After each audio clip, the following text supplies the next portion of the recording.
Back then, when I was very young, wearing a white dress, I went to listen to the Dhamma.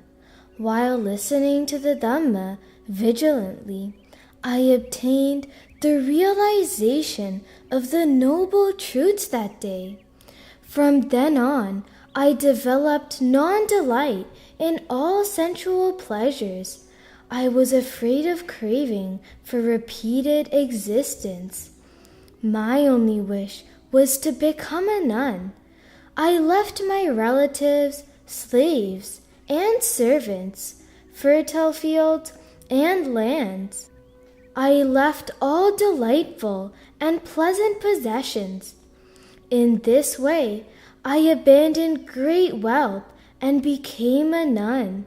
This Dhamma path is truly well proclaimed. I became a nun with much faith in the Buddha. Therefore, it would not be fitting for me to desire gold and silver again. My only desire is ultimate freedom, Nibbana. If one takes gold and silver after laying them aside, it would be a huge mistake. Gold and silver are not conducive to enlightenment or peace. Furthermore, it is not proper for recluses. Gold and silver are not the noble wealth. Sensual pleasures only generate greed and intoxication. They cause delusion and only increase defilements. They cause one's life to be filled with suspicions and many troubles. Truly, there is no permanent stability in sensual pleasures. People become infatuated with sensual pleasures, engage in evil actions, and defile their minds. Then, they envy each other and start quarrels. Those people who have fallen into sensual pleasures are engaged in slaughtering and harming. They are struck by sadness, sorrow, grief, despair, and misery. Oh dear relatives, why, like enemies, do you urge me towards sensual pleasures?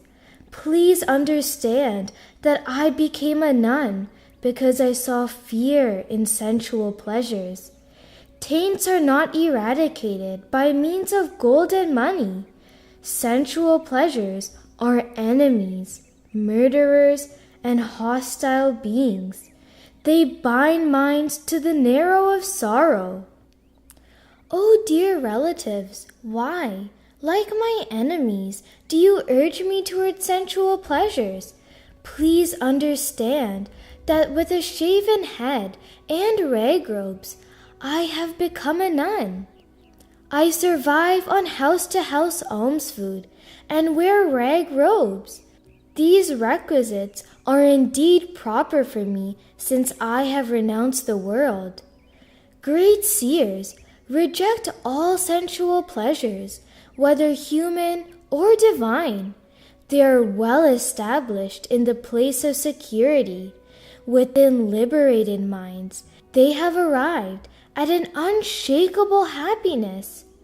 I don't want to have any relationship with sensual pleasures, in which no protection is found. Sensual pleasures are like enemies, murderers, and volcanoes. They are painful. Sensual pleasures are a terror and affliction. They are thorns. They are disgusting and disagreeable. They are a great cause of delusion. Sensual pleasures are like a frightful attack, like a snake's head. The ignorant, ordinary, foolish people delight in them. The people who are attached to the mud of sensual pleasures are ignorant. They never understand the end of the cycle of birth and death. Because of sensual pleasures, people have entered the ways that lead to the plains of misery. They have entered the way that bring them diseases. In this way, sensual pleasures are enemy-producing, burning, and defiling. They lure and ensnare one towards defilement and death. Sensual pleasures make people jabber. They're maddening, agitating the mind, and defiling beings. They're traps set by Mara. Sensual pleasures have endless miseries.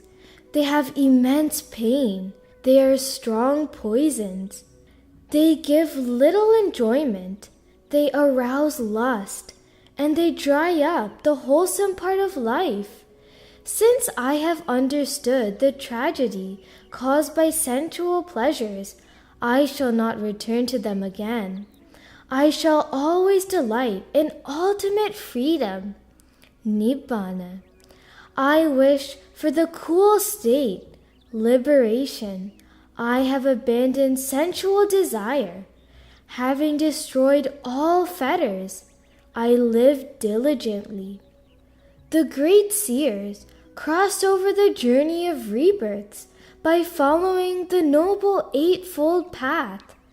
I also followed that sorrowless, stainless, secure, straight way. Look at this, Subha, the smith's daughter, establishing her mind in the Dhamma. She has attained the end of craving. She meditates at the foot of a tree. Today is the 8th day since Subha became a nun. She was instructed by the faithful nun Upalavanna, who became beautiful by means of Dhamma, and attained the triple knowledge, leaving Mara behind. This nun Subha is flawless, without debt, with developed faculties, released from all ties. She has completed the path and is without taints. Sakka, the leader of gods, approaching by psychic powers with a group of deities, worships that Subha, the smith's daughter.